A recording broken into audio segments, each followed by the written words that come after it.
Welcome back to our channel Raja competitive circle. So ఈ వీడియోలో మనం ఇప్పటి వరకు జరిగినటువంటి ఆర్ఆర్బీ ఎన్టీపీసీ ఎగ్జామ్లో ఎక్కువగా ఏ టాపిక్స్ని ఎక్కువగా రిపీట్ అవుతూ ఉన్నాయి ప్రతి ఒక్క షిఫ్ట్లలో. సో ఆ టాపిక్స్ గురించి ఈ వీడియోలో క్లారిటీగా డిస్కస్ చేద్దాం. సో మన రాజా కాంపిటేటివ్ సర్కిల్ టెలిగ్రామ్ ఛానల్ను జాయిన్ కండి. సో అందులో ఇప్పటి వరకు జరిగినటువంటి ఆర్ఆర్బీ ఎన్టీపీసీ ఎగ్జామ్లో అడిగినటువంటి ఇంపార్టెంట్ టాపిక్స్, అదేవిధంగా ఇంపార్టెంట్ క్వశ్చన్స్ అన్నిటిని ప్రిపేర్ చేసి అందులో పోస్ట్ చేయడం జరుగుతుందన్నమాట రెగ్యులర్గా. సో అందులో జాయిన్ కండి. సో మన యొక్క టెలిగ్రామ్ ఛానల్ మరియు వాట్సాప్ ఛానల్ యొక్క లింక్ను ఈ వీడియో యొక్క డిస్క్రిప్షన్లో ఇస్తాను, జాయిన్ కండి. సో మనం ముందుగా ఇక్కడ చూసుకుంటే ఈ ఆర్ఆర్బీ ఎన్టీపీసీ ఎగ్జామ్లో ప్రతి ఒక్క షిఫ్ట్లలో మనకు మెయిన్గా కరెంట్ అఫైర్స్ నుంచి 10 to 11 క్వశ్చన్స్ వస్తూ ఉన్నాయన్నమాట. సో ఈ కరెంట్ అఫైర్స్లో ఏంటంటే చాలామందికి డౌట్ ఉంటుందన్నమాట, మనం కరెంట్ అఫైర్స్లో ఏ టాపిక్స్ని చదవాలి. సో మన కరెంట్ అఫైర్స్ అంటే చాలా లెంతీగా ఉంటాయి, సో అన్ని టాపిక్స్ని కవర్ చేయాలో లేదా అని చాలా డౌట్గా ఉంటుందన్నమాట. సో తర్వాత షిఫ్ట్లో ఎగ్జామ్ రాయబోయే వారైతే ఖచ్చితంగా ఈ వీడియోని అయితే ఫస్ట్ నుంచి లాస్ట్ వరకు ఎండ్ వరకు చూడండి. అప్పుడు మీకు ఒక క్లారిటీ వస్తుంది మనకు ఎగ్జామ్లో క్వశ్చన్స్ అనేది ఏ ప్యాటర్న్లో ఎక్కువ వస్తున్నాయని. సో మనం ముందుగా చూసుకుంటే ఇక్కడ అపాయింట్మెంట్స్ అంటే నియామకాలు అనమాట. సో ఇందులో మనకు మెయిన్గా ఏంటంటే చాలా షిఫ్ట్లలో ఐ థింక్ 3 to 4 షిఫ్ట్లలో వరుసగా ఈ సుప్రీంకోర్టు యొక్క ప్రధాన న్యాయమూర్తి ఎవరు అని ఎక్కువ క్వశ్చన్స్ వచ్చాయన్నమాట. 52వ ప్రధాన న్యాయమూర్తి ఎవరు అని. సో ఆన్సర్ వచ్చేసి జస్టిస్ బిఆర్ గవై అనమాట. సో మనకు ఏంటంటే ఈ అపాయింట్మెంట్స్ నుంచి ఎక్కువగా క్వశ్చన్స్ వస్తూ ఉన్నాయన్నమాట. సో నిన్న జరిగేటువంటి ఆర్ఆర్బీ ఎన్టీపీసీ ఎగ్జామ్లో కూడా మనకు సిఆర్పిఎఫ్ యొక్క డైరెక్టర్ ఎవరు ఇట్లా కూడా క్వశ్చన్ వచ్చిందనమాట. సో అదేవిధంగా మనం చూసుకుంటే ప్రధానమంత్రి యొక్క సెక్రటరీ ఎవరు ఇట్లా కూడా క్వశ్చన్స్ వచ్చాయి. సో ఈ అపాయింట్మెంట్స్ టాపిక్ నుంచి. సో ఈ అపాయింట్మెంట్స్లలో మనకు ఇంపార్టెంట్గా మనకు 2025లో మనకు రీసెంట్గా వచ్చేటువంటి అపాయింట్మెంట్ల గురించి ఎక్కువగా ఎగ్జామ్లో క్వశ్చన్ వస్తూ ఉన్నాయన్నమాట. సో వీటి గురించి ఒక పీడిఎఫ్ ఆల్రెడీ మన ఛానల్లో ఉందన్నమాట, మన టెలిగ్రామ్ ఛానల్లో. సో ఇంకా ఎవరైనా సరే ఆ పీడిఎఫ్ చూడాలనుకుంటే వెళ్ళి చూడండి, మీకు ఈజీగా 1 మార్క్ వచ్చే అవకాశం ఉంటుంది. నెక్స్ట్ వన్ చూసుకుంటే మనం ఇక్కడ ఇండెక్స్ మరియు ర్యాంకింగ్స్. సో ఇండెక్స్ మరియు ర్యాంకింగ్స్లలో కూడా మనకు ఎక్కువ క్వశ్చన్స్ వస్తూ ఉన్నాయన్నమాట. సో ఇండెక్స్ ర్యాంకింగ్స్లో ఏంటంటే మానవాభివృద్ధి సూచికలో భారతదేశం యొక్క స్థానం ఎంత. సో ఇట్లా ప్రెస్ ఫ్రీడమ్ ఇండెక్స్లో ఇండియా యొక్క స్థానం ఎంత, ఫస్ట్ ప్లేస్ ఏది, ఇట్లా ఎక్కువ క్వశ్చన్స్ వస్తూ ఉన్నాయన్నమాట. సో ఈ ఇండెక్స్ మరియు ర్యాంకింగ్స్ గురించి కూడా ఒక పీడిఎఫ్స్ ఉందన్నమాట మన టెలిగ్రామ్ ఛానల్లో, ఒకసారి చెక్ చేయండి. నెక్స్ట్ వచ్చేసి ఏంటంటే ఫ్లోక్ పెయింటింగ్స్ అనమాట, అంటే జానపద చిత్రాలు. సో ఈ టాపిక్ వస్తుందని ఎవరు ఎక్స్పెక్ట్ చేయలేదు, కానీ మనకు మెయిన్గా ఏంటంటే ఈ ఆర్ఆర్బీ ఎన్టీపీసీ ఎగ్జామ్లో ఈ టాపిక్ నుంచి ఎక్కువగా క్వశ్చన్స్ రిపీట్ అవుతూ ఉన్నాయన్నమాట ప్రతి ఒక్క షిఫ్ట్లలో. సో ఈ జానపద చిత్రాల గురించి కూడా మన రాజా కాంపిటేటివ్ సైకిల్ టెలిగ్రామ్ ఛానల్లో ఒక నోట్స్ని సెండ్ చేయడం జరిగిందనమాట. సో ఎట్లా అంటే కలంకారీ పెయింటింగ్ ఏ రాష్ట్రానికి సంబంధించింది. సో ఇట్లా క్వశ్చన్స్ వస్తూ ఉంటాయన్నమాట, మనకు ఆల్రెడీ వచ్చాయి కొన్ని షిఫ్ట్లలో. సో ఈ ఫోక్ పెయింటింగ్స్ గురించి కూడా చూసుకోండి తర్వాత షిఫ్ట్లో ఎగ్జామ్ ఉన్న వాళ్ళైతే డెఫినెట్గా. సో ఈ ఫోక్ పెయింటింగ్స్ యొక్క నోట్స్ను కూడా మన టెలిగ్రామ్ ఛానల్లో పోస్ట్ చేయడం జరిగింది, టెలిగ్రామ్ మరియు వాట్సాప్ ఛానల్స్లలో. నెక్స్ట్ వచ్చేసి నేషనల్ పార్క్స్ మరియు రామ్సార్ సైట్లో. సో ఈ రామ్సార్ సైట్ల గురించి కూడా మనకు ప్రీవియస్ షిఫ్ట్లలో ఎక్కువ క్వశ్చన్స్ వచ్చాయన్నమాట. మొత్తంగా మన ఇండియాలో రామ్సార్ సైట్లు ఎన్ని ఉన్నాయి, ఈ రామ్సార్ సైట్లను మనకు ఇది ఏమంటారంటే ఈ రామ్సార్ సైట్లను ఎప్పటి నుంచి ఇండియాలో అమలు చేశారు, మొదటగా ఎప్పుడు ఏర్పాటు చేశారు, ఇట్లా క్వశ్చన్స్ వస్తూ ఉన్నాయన్నమాట. నెక్స్ట్ వచ్చేసి dance forms. So dance forms ఏంటంటే మనకు క్లాసికల్ డ్యాన్స్, అదేవిధంగా ఫోక్ డ్యాన్స్ అనమాట. సో వీటి గురించి కూడా క్వశ్చన్స్ వస్తూ ఉన్నాయన్నమాట. డ్యాన్స్ ఫామ్ అనేది ఏ రాష్ట్రానికి సంబంధించింది, మన శాస్త్రీయ నృత్యాలు ఏ రాష్ట్రానికి సంబంధించేటివి. ఫర్ ఎగ్జాంపుల్ ఏంటంటే కూచిపూడి నాట్యము ఏ రాష్ట్రానికి సంబంధించింది, ఆంధ్రప్రదేశ్. భరతనాట్యము ఏ రాష్ట్రానికి సంబంధించింది అంటే తమిళనాడు. సో ఇట్లా అదేవిధంగా ఫోక్ డ్యాన్సెస్ అనమాట, అంటే లావణి డ్యాన్స్ ఏ రాష్ట్రానికి సంబంధించింది, గర్బా, టిప్పని. సో ఇట్లా ఇవి ఏ రాష్ట్రానికి సంబంధించింది, ఇట్లా క్వశ్చన్స్ వస్తూ ఉన్నాయన్నమాట. అదేవిధంగా అందులో ఉన్నటువంటి ఫేమస్ పర్సన్స్, ఆ ఫేమస్ పర్సన్స్కి వచ్చేటువంటి రీసెంట్గా ఏమైనా అవార్డులు వచ్చాయా, అతను రీసెంట్గా ఏమైనా మరణించారా. సో ఇట్లా దాంతోపాటుగా మనకి ఏంటంటే మ్యూజికల్ ఇన్స్ట్రుమెంట్స్ అనమాట, సంగీత వాయిద్యకారులు. సో సంగీత వాయిద్యాలు మరియు ఆ సంగీత వాయిద్యాలలో ఉన్నటువంటి ప్రముఖ వ్యక్తులు, ఆ ప్రముఖ వ్యక్తులకు ఏ సంవత్సరంలో ఏ అవార్డులు వచ్చాయి. సో ఇది కూడా ఇంపార్టెంట్ అనమాట. సో ఈ టాపిక్ గురించి కూడా మన యొక్క టెలిగ్రామ్ ఛానల్లో ఒక నోట్స్ను సెండ్ చేయడం జరిగింది, ఒకసారి చెక్ చేయండి. నెక్స్ట్ చూసుకుంటే స్పోర్ట్స్ రిలేటెడ్ అనమాట. సో మనకేంటంటే ఈ క్రీడా విభాగాల నుంచి ఎక్కువగా క్వశ్చన్స్ వస్తూ ఉన్నాయన్నమాట. సో మనకు మెయిన్గా ఏంటంటే మనకు ఉమెన్స్ వరల్డ్ కప్ జరిగింది కదా. సో ఆ ఉమెన్స్ వరల్డ్ కప్ నుంచి మ్యాక్సిమం అంటే 4-5 డేస్ 3 to 4 షిఫ్ట్లలో రిపీట్ అయ్యాయన్నమాట ఈ ఉమెన్స్ వరల్డ్ కప్ గురించి. సో మనకు ఈ టాపిక్ నుంచి కూడా వచ్చే అవకాశం ఎక్కువ ఉందన్నమాట తర్వాత షిఫ్ట్లలో. సో ఈ టాపిక్ పై ఎక్కువ ఫోకస్ చేయండి తర్వాత షిఫ్ట్లో ఎగ్జామ్ ఉన్న వాళ్ళు. నెక్స్ట్ చూసుకుంటే కంప్యూటర్ అనమాట. సో ఈ టాపిక్ నుంచి మ్యాక్సిమం 3 to 4 క్వశ్చన్స్ వస్తూ ఉన్నాయన్నమాట ప్రతి ఒక్క షిఫ్ట్లలో.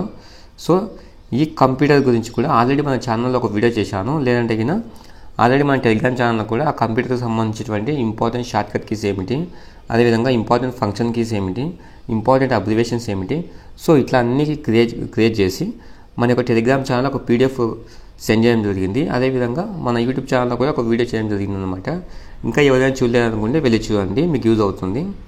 సో ఏంటంటే మీరు ఏ టాపిక్ని మిస్ అయినా సరే ఈ కంప్యూటర్ టాపిక్ని మాత్రం అస్సలు మిస్ కాకండి, ఎందుకంటే మనకు ఈ టాపిక్ నుంచి 3 to 4 మార్క్స్ వచ్చే అవకాశం ఉందన్నమాట.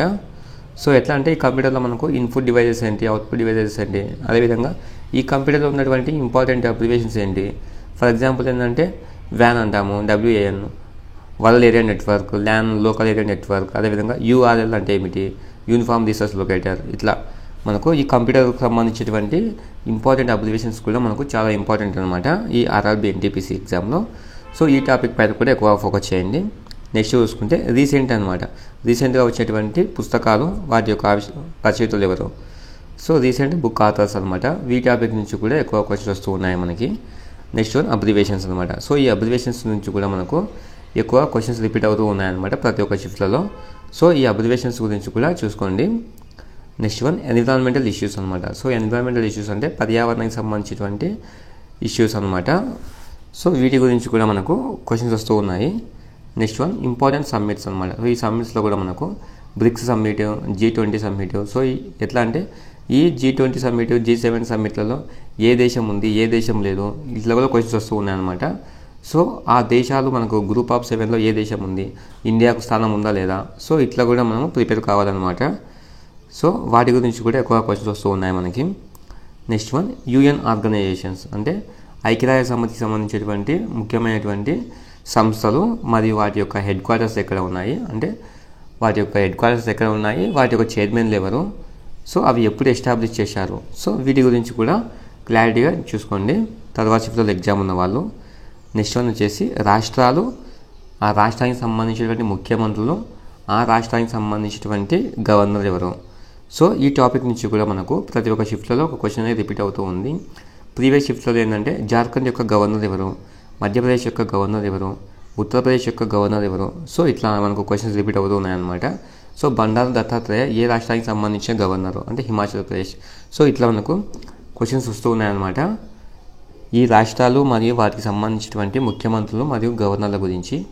సో ఈ టాపిక్ గురించి కూడా మన ఛానల్లో ఆల్రెడీ ఒక వీడియో చేశాను, లేదంటే కింద మన టెలిగ్రామ్ ఛానల్లో కూడా ఈ రాష్ట్రాలు వాటికి సంబంధించినటువంటి ముఖ్యమంత్రులు, ఉప ముఖ్యమంత్రులు, గవర్నర్ల గురించి కూడా మన యొక్క టెలిగ్రామ్ ఛానల్లో ఒక పీడిఎఫ్ని క్రియేట్ చేశామన్నమాట. సో ఒకసారి చెక్ చేయండి. నెక్స్ట్ వన్ వచ్చేసి ఇంపార్టెంట్ డేట్స్. సో ఈ ముఖ్యమైన తేదీలు మరియు వాటికి సంబంధించినటువంటి థీమ్స్. సో ముఖ్యమైన డేట్స్ ఏమిటి, వాటికి సంబంధించిన థీమ్స్ ఏమిటి, సో వీటి గురించి కూడా చూసుకోండి. Next one history.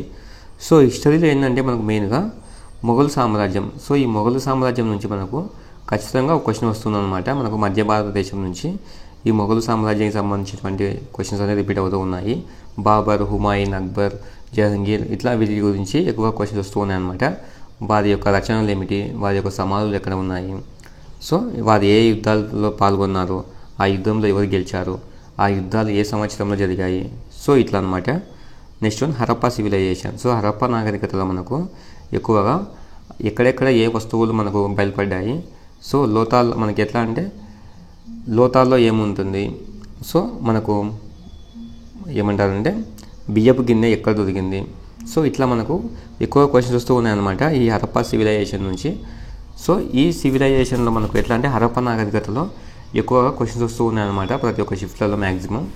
సో ఈ టాపిక్ నుంచి కూడా ఎక్కువ చూసుకోండి. మరి ఎట్లా అంటే ఏ ప్రాంతంలో ఎక్కడెక్కడ త్రవ్వకాలు జరిపారు, సో అప్పుడు త్రవ్వకాలు జరిపేటువంటి ప్రాంతము ఇప్పుడు భారతదేశంలో ఏ రాష్ట్రంలో ఉంది, ఇట్లా కూడా క్వశ్చన్స్ వస్తూ ఉన్నాయన్నమాట. నెక్స్ట్ వన్ 1857 రివాల్ట్ అంటే 1857 సిపాయిల తిరుగుబాటు గురించి కూడా ప్రతి ఒక్క షిఫ్ట్లలో ఒక క్వశ్చన్ రిపీట్ అవుతుందన్నమాట. సో మనం ఎక్స్పెక్ట్ చేయనంత విధంగా క్వశ్చన్స్ వస్తూ ఉన్నాయి. సో ఎట్లా అంటే మనకు ఈ 1857 తిరుగుబాటుకు సంబంధించినటువంటి ముఖ్యమైన నాయకులు, సో ఆ ముఖ్యమైన నాయకులు ఏ ప్రాంతాలకు సంబంధించేవారు, సో ఎట్లా అంటే ఫర్ ఎగ్జాంపుల్ ఢిల్లీ అంటాము. సో ఢిల్లీలో మనకు ఈ 1857 తిరుగుబాటుకు నాయకత్వం వహించింది ఎవరు అంటే జనరల్ భక్తి ఖాన్. అదేవిధంగా కాన్పూర్లో ఎవరంటే నానాసాహెబ్, ఝాన్సీలో ఎవరంటే లక్ష్మీబాయి, బరేలీలో ఎవరంటే ఖాన్ బహదూర్, ఫైజాబాద్లో మౌలి అహ్మదుల్లా, లక్నోలో బేగం హజరత్ మహల్, బీహార్లో కున్వర్ సింగ్, బాగ్పత్లో షామల్. సో ఇట్లా మనకు ఈ 1857 తిరుగుబాటు సంబంధించినటువంటి ఎక్కువ క్వశ్చన్స్ వస్తూ ఉన్నాయన్నమాట. ఈ 1857 తిరుగుబాటులో ఏ ప్రాంతం నుంచి ఏ నాయకులు ఈ తిరుగుబాటుకు నాయకత్వం వహించారు, సో ఇట్లా క్వశ్చన్స్ వస్తూ ఉన్నాయి. అదేవిధంగా ఏంటంటే మన రీసెంట్గా నిన్న జరిగినటువంటి ఎగ్జామ్లో ఏంటంటే సముద్రగుప్తుని భార్య ఎవరు, సో అదేవిధంగా బాబర్ యొక్క భార్య ఎవరు, ఇట్లా కూడా క్వశ్చన్స్ వస్తూ ఉన్నాయన్నమాట మనకు. నెక్స్ట్ వన్ గాంధీ ఎరా, అంటే గాంధీ యుగంలో మనకు ఎక్కువగా ఈ సత్యాగ్రహాలు ఎప్పుడు జరిగాయి, ఏ సంవత్సరంలో జరిగాయి, ఈ యుద్ధాలలో ఎప్పుడు జరిగాయి. ఫర్ ఎగ్జాంపుల్ ఏంటంటే మనకు నిన్న వచ్చిన ఎగ్జామ్లో ఏంటంటే లాలా లజపతి రాయ్ గారు ఏ పత్రికను స్థాపించారు, అదేవిధంగా ఈ చౌరా చౌరీ సంఘటన అనేది మనకు అప్పట్లో ఎక్కడ జరిగింది, సో అది మనకు ప్రస్తుతం ఏ రాష్ట్రంలో ఉంది. సో ఏంటంటే మనకు ఈ చౌరా చౌరీ సంఘటన ఎక్కడ జరిగిందంటే మనకు 1922లో గోరఖ్పూర్లో జరిగిందనమాట. సో ఆ గోరఖ్పూర్ మనకు ప్రస్తుతం ఏ రాష్ట్రంలో ఉందంటే ఉత్తరప్రదేశ్. సో ఇట్లా అనమాట. ఈ టాపిక్ నుంచి కూడా మనకు డిఫరెంట్గా క్వశ్చన్స్ వస్తూ ఉన్నాయన్నమాట. మనం అందరం ఎక్స్పెక్ట్ చేయని విధంగా క్వశ్చన్స్ వస్తూ ఉన్నాయి. సో మీరు ఇట్లా కూడా ప్రిపేర్ అయితే తగిన మీ ఎగ్జామ్కి కొంచెం సింపుల్గా ఉంటుంది. నెక్స్ట్ వన్ వచ్చేసి ముఖ్యమైన సంస్థలు మరియు వాటిని స్థాపించిన వారెవరు. సో ముఖ్యమైన సంస్థలు ఏమిటి, వాటిని స్థాపించిన వారెవరు. సో ఫర్ ఎగ్జాంపుల్ ఏంటంటే ఆర్య సమాజాన్ని స్థాపించిన వారెవరు, తత్వబోధిని సభను స్థాపించిన వారెవరు, సో రామకృష్ణ మిషన్ను స్థాపించిన వారెవరు, ఏ సంవత్సరంలో స్థాపించారు, ఇట్లా అనమాట. నెక్స్ట్ వన్ ఇంపార్టెంట్ యుద్ధాలు మరియు అవి ఏ సంవత్సరంలో జరిగాయి, ఎవరెవరి మధ్య జరిగాయి, అందులో ఎవరు గెలిచారు. సో ఈ టాపిక్ నుంచి కూడా మనకు ఒక క్వశ్చన్ వచ్చే అవకాశం ఉందన్నమాట. సో ఏంటంటే ఈ యుద్ధాలు మరియు వాటికి సంబంధించినటువంటి ఎవరు పాల్గొన్నారు, అందులో ఎవరు గెలిచారు, ఏ సంవత్సరం జరిగాయి, ఈ టాపిక్ నుంచి ఆల్రెడీ మన ఛానల్లో ఒక వీడియో చేశాను అనమాట. ఇంకా ఎవరైనా ఆ వీడియో చూడలేదనుకుంటే చూడండి. లేదంటే మన రాజా కాంపిటేటివ్ సైకిల్ టెలిగ్రామ్ ఛానల్లో ఈ టాపిక్కి సంబంధించినటువంటి కంప్లీట్ పీడిఎఫ్ ఉంటుంది, ఒకసారి చెక్ చేయండి. Next one INC, Indian national Congress యొక్క సమావేశాలు ఎప్పుడు జరిగాయి, ఎక్కడ జరిగాయి, సో గాంధీ గారు ఈ జాతీయ కాంగ్రెస్కు ఎప్పుడు అధ్యక్షత వహించారు. సో ఇట్లా అనమాట. వీటి గురించి కూడా మనకు క్వశ్చన్స్ వస్తూ ఉన్నాయి. Next one geography. సో జాగ్రఫీలో మనకు ఏంటంటే ముఖ్యంగా పర్వతాలు. సో ఆ పర్వతాలు ఏ రాష్ట్రంలో ఉన్నాయి, ఆ పర్వతాల యొక్క ఎత్తు ఎంత, అదేవిధంగా రివర్ సిస్టమ్. సో రివర్ సిస్టంలో మనకు నది యొక్క పొడవు ఎంత, ఆ నది యొక్క జన్మస్థలం ఏమిటి, ఆ నది యొక్క ఉపనదులు ఏమిటి, ఆ నదులు ఏ రాష్ట్రంలో ప్రవహిస్తాయి, ఇట్లా అనమాట. మనకేంటంటే మనకు రీసెంట్గా జరిగినటువంటి షిఫ్ట్లలో మహానది యొక్క పొడవు ఎంత, తపతీ నది యొక్క పొడవు ఎంత, సో ఇట్లా క్వశ్చన్స్ వచ్చాయన్నమాట. సో ఈ రివర్ సిస్టమ్ గురించి నదుల యొక్క జన్మస్థలం ఎక్కడ, నది యొక్క పొడవు ఎంత, సో ఆ నది అనేది మనకు బంగాళాఖాతంలో కలుస్తుందా, అరేబియా సముద్రంలో కలుస్తుందా, లేదంటే ఇంకొక నదిలో కలిసి ఆ నదికి ఉపనదిగా ఏర్పడుతుందా. సో ఇట్లా ఈ టాపిక్ గురించి కంప్లీట్ పీడిఎఫ్ని ప్రిపేర్ చేసి మన రాజా కాంపిటేటివ్ సైకిల్ టెలిగ్రామ్ ఛానల్లో పోస్ట్ చేయడం జరిగింది. సో అదేవిధంగా మన ఛానల్లో కూడా ఒక వీడియో చేశాను అనమాట ఈ టాపిక్ నుంచి. ఇంకా ఎవరైనా ఆ వీడియో చూడలేదనుకుంటే వెళ్ళి చూడండి. నెక్స్ట్ వన్ చూసుకుంటే మనకు కోస్టల్ లైన్స్ అనమాట. సో భారతదేశానికి సంబంధించినటువంటి తీరరేఖ ప్రాంతాలు ఏమిటి, సో మొత్తంగా ఎన్ని తీరరేఖ ప్రాంతాలు ఉన్నాయి, అదేవిధంగా మనకు అత్యంత పొడవైన తీరరేఖ కలిగిన రాష్ట్రం ఏది అంటే గుజరాత్, సెకండ్ రాష్ట్రం ఏదంటే తమిళనాడు. సో అందరూ ఏంటంటే ఆంధ్రప్రదేశ్ అనుకుంటూ ఉంటారు, బట్ కానీ మనకు ఈ మధ్యనే మనకు సెకండ్ ప్లేస్ తమిళనాడు వచ్చిందనమాట, థర్డ్ ప్లేస్ వచ్చేసి మనకు ఆంధ్రప్రదేశ్. నెక్స్ట్ వన్ క్రాప్స్ అనమాట, పంటల గురించి కూడా ఎక్కువగా కొంచెం వచ్చాయన్నమాట. సో ఎట్లా అంటే పంటల గురించి రబీ సీజన్లో ఏ పంటలు వేస్తారు, ఖరీఫ్ సీజన్లో ఏ పంటలు వేస్తారు, మనకు ఒండ్రు మట్టి నేలలు ఏ పంటకు అనుగుణం, నల్ల మట్టి నేలలు ఏ పంటకు అనుగుణం, ఇట్లా కూడా క్వశ్చన్ వచ్చాయన్నమాట. నెక్స్ట్ వన్ బార్డర్స్ కంట్రీస్, అంటే భారతదేశానికి సంబంధించినటువంటి సరిహద్దు దేశాలు ఏమిటి, ఆ సరిహద్దును ఎన్ని కిలోమీటర్ల మేర భారతదేశం పంచుకుంటుంది, భారతదేశంలోని ఏ రాష్ట్రము ఇతర దేశంతో సరిహద్దును పంచుకుంటుంది, ఇట్లా కూడా క్వశ్చన్ వచ్చాయన్నమాట. మనకు ఆఫ్ఘనిస్తాన్ యొక్క భారతదేశం ఆఫ్ఘనిస్తాన్ మధ్య ఉన్నటువంటి సరిహద్దు పొడవు ఎంత అంటే 104 కిలోమీటర్లు. సో ఇట్లా ఇండియా మరియు బంగ్లాదేశ్ మధ్య సరిహద్దు రేఖ పొడవు ఎంత, ఇట్లా ఎక్కువ క్వశ్చన్స్ వచ్చాయన్నమాట మనకు ఈ టాపిక్ నుంచి. సో తర్వాత షిఫ్ట్లో ఎగ్జామ్ ఉన్న వాళ్ళు ఈ టాపిక్ పైన కూడా ఎక్కువ ఫోకస్ చేయండి. Next one polity. సో పాలిటీలో మనకు ఏంటంటే మేజర్గా చూసుకుంటే ఆర్టికల్స్ అనమాట. సో ఇంపార్టెంట్ ఆర్టికల్స్ ఏమిటి, వాటి గురించి, అదేవిధంగా అమెండ్మెంట్స్ అనమాట. సో ఈ అమెండ్మెంట్స్ అదేవిధంగా షెడ్యూల్స్ అనమాట. సో షెడ్యూల్లో కూడా మనకు మొత్తంగా 12 షెడ్యూల్స్ ఉన్నాయి కదా. సో ఆ 12 షెడ్యూళ్ళ గురించి కూడా క్వశ్చన్స్ వస్తూ ఉన్నాయి. అదేవిధంగా మనకు మన భారతదేశ రాజ్యాంగాన్ని ఇతర దేశాల నుంచి స్వీకరించేటివి ఏమిటి, సో అవి ఏ దేశం నుంచి స్వీకరించాము. ఫర్ ఎగ్జాంపుల్ ఏంటంటే న్యాయ సమీక్ష అధికారం ఏ దేశం నుంచి స్వీకరించాము, మహాభియోగ తీర్మానం ఏ దేశం నుంచి స్వీకరించాము. సో ఇట్లా అనమాట. ఈ టాపిక్ నుంచి కూడా మనకు డిఫరెంట్గా క్వశ్చన్స్ వస్తూ ఉన్నాయి. Next one economy. సో ఈ ఎకానమీలో మనకు 2011 సెన్సెస్ జనాభా లెక్కల గురించి ఎక్కువ క్వశ్చన్స్ వస్తూ ఉన్నాయన్నమాట. సో ఎట్లా అంటే మనకు ఈ 2011 జనాభా లెక్కల గురించి ఎక్కువగా పర్సంటేజ్లో మనకు క్వశ్చన్స్ అవుతూ ఉన్నారు. సో ఎట్లా అంటే ఈ 2011లో అక్షరాస్యత రేటు ఎంత శాతం ఉంది, పురుషుల అక్షరాస్యత రేటు ఎంత శాతం ఉంది. సో ఇట్లా క్వశ్చన్స్ వస్తూ ఉన్నాయన్నమాట. Next one poverty. సో 2011లో పేదరిక శాతం ఎంత ఉంది, 2021లో పేదరిక శాతం ఎంత ఉంది, ఇట్లా క్వశ్చన్స్ వస్తూ ఉన్నాయన్నమాట. సో దాంతోపాటుగా మనకి ఏంటంటే ఈడబ్ల్యూఎస్ గురించి కూడా క్వశ్చన్స్ వస్తూ ఉన్నాయి. సో ఎకనామికల్ వీకర్ సెక్షన్ అంటాం కదా. సో ఈ ఎకనామికల్ వీకర్ సెక్షన్ అనేది మనకు ఏ సంవత్సరం నుంచి ఏర్పాటైంది, మనకు 2019లో ఈడబ్ల్యూఎస్ని ఏర్పాటు చేశారు కదా. సో ఇందులో మనకు ఎంత పర్సంటేజ్ రిజర్వేషన్ ఉంటుంది, సో దీన్ని ఏ కమిటీ ద్వారా మనకు ఈ ఈడబ్ల్యూఎస్ని ప్రపోజల్ చేశారు. సో అంటే సింగ్వి కమిటీ అనమాట. సో ఇట్లా ఈడబ్ల్యూఎస్ గురించి కూడా మనము చెక్ చేసుకోవాలి. ఎందుకంటే ఈ టాపిక్ నుంచి కూడా ప్రీవియస్ షిఫ్ట్లలో 3-4 షిఫ్ట్లలో ఈ టాపిక్ నుంచి క్వశ్చన్స్ వచ్చాయన్నమాట. Next one biology. సో బయాలజీలో చూసుకుంటే మనకు ముఖ్యంగా DNA గురించి క్వశ్చన్స్ వచ్చాయి. అదేవిధంగా ప్లాంట్స్ మరియు వాటికి సంబంధించినటువంటి ఆక్సిజన్స్ ఇట్లా ఉన్నాయి కదా మనకు, వాటి యొక్క రసాయనిక పదార్థాల గురించి, అదేవిధంగా దాని యొక్క ఫ్లోరా ఫానా గురించి కూడా క్వశ్చన్స్ వస్తూ ఉన్నాయన్నమాట. నెక్స్ట్ వన్ వచ్చేసి ముఖ్యమైనటువంటి ఆవిష్కరణలు ఏమిటి, వాటిని కనుగొన్న శాస్త్రవేత్తలు ఎవరు.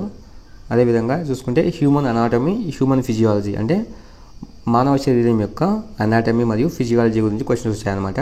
సో మనకు ఈ హ్యూమన్ అనాటమీ, హ్యూమన్ ఫిజియాలజీ గురించి మొత్తం డెప్త్గా చదివామంటే అన్నీ కవర్ అయిపోతాయి అన్నమాట. సో ఫర్ ఎగ్జాంపుల్ ఏంటంటే హార్ట్ గురించి కవర్ అయిపోతుంది. సో హార్ట్కి సంబంధించినటువంటి ఫంక్షన్ కవర్ అవుతుంది, హార్ట్ యొక్క డిసీజ్ కవర్ అవుతుంది, హ్యూమన్ బ్రెయిన్, దాంతోపాటుగా హ్యూమన్ బోన్స్. సో పెద్ద బోన్ ఏది, చిన్న బోన్ ఏమిటి, మజిల్స్ ఏమిటి. సో ఇట్లా దాంతోపాటుగా బ్లడ్ అనమాట. సో బ్లడ్లో కూడా మనకు చాలా ఇంపార్టెంట్ టాపిక్స్ ఉన్నాయి. సో O పాజిటివ్ బ్లడ్ అనేది ఎవరికి ఇవ్వచ్చు, వారిని ఏమంటారు, విశ్వగ్రహీత అంటే ఎవరు, విశ్వధార అంటే ఎవరు. సో ఇట్లా క్వశ్చన్స్ వస్తూ ఉన్నాయన్నమాట. నెక్స్ట్ చూసుకుంటే కెమిస్ట్రీ. సో ఈ కెమిస్ట్రీలో ఏంటంటే మనకు మేజర్గా చూసుకుంటే పీరియాడిక్ టేబుల్ నుంచి ప్రతి ఒక్క షిఫ్ట్లో ఒక క్వశ్చన్ అనేది రిపీట్ అవుతుంది అనమాట. సో ఒకవేళ ఫర్ ఎగ్జాంపుల్ పీరియాడిక్ టేబుల్ లేకపోతే ఆ టాపిక్ నుంచి క్వశ్చన్ రాకపోతే ఇంపార్టెంట్ ఫార్ములాస్ గురించి ఎక్కువ క్వశ్చన్స్ వస్తూ ఉన్నాయన్నమాట. సో ఫర్ ఎగ్జాంపుల్ ఏంటంటే ఎథిలిన్. సో ఎథిలిన్ యొక్క ఫార్ములా ఏమిటి, ఎస్టిక్ యాసిడ్ యొక్క ఫార్ములా ఏమిటి. సో ఇట్లా మనకు క్వశ్చన్స్ వస్తూ ఉన్నాయన్నమాట. సో ఈ విధంగా మనకు ఇప్పటి వరకు జరిగినటువంటి RRB NTPC ఎగ్జామ్లో ఈ విధంగా మనకు ఎగ్జామ్లో క్వశ్చన్స్ వచ్చాయన్నమాట మనకు జనరల్ అవేర్నెస్ టాపిక్ నుంచి. సో ఈ టాపిక్ కింద మీకు నచ్చినట్టు ఒక లైక్ చేయండి. అదేవిధంగా మీకు దీంతో పాటుగా మనకు రీజనింగ్ మరియు అర్థమెటిక్లో కూడా మీకు ఇట్లాంటి అనాలిసిస్ కావాలనుకుంటే కామెంట్ సెక్షన్లో కామెంట్ చేయండి కావాలని. సో మీకోసం ఈ అర్థమెటిక్ మరియు రీజనింగ్లో కూడా మనకు ఏ టాపిక్స్ నుంచి ఎన్ని మార్క్స్ వస్తున్నాయో సో మొత్తం టోటల్గా అనాలిసిస్ చేసి ఇప్పటివరకు జరిగినటువంటి ఎగ్జామ్స్లలో మొత్తం అనాలిసిస్ చేసి ఒక వీడియో చేస్తాను. లేదంటే కింద మన రాజా కాంపిటేటివ్ సైకిల్లో కూడా ఆ నోట్స్కి సంబంధించినటువంటి PDF పోస్ట్ చేస్తాను, ఒకసారి చెక్ చేయండి. Okay friends.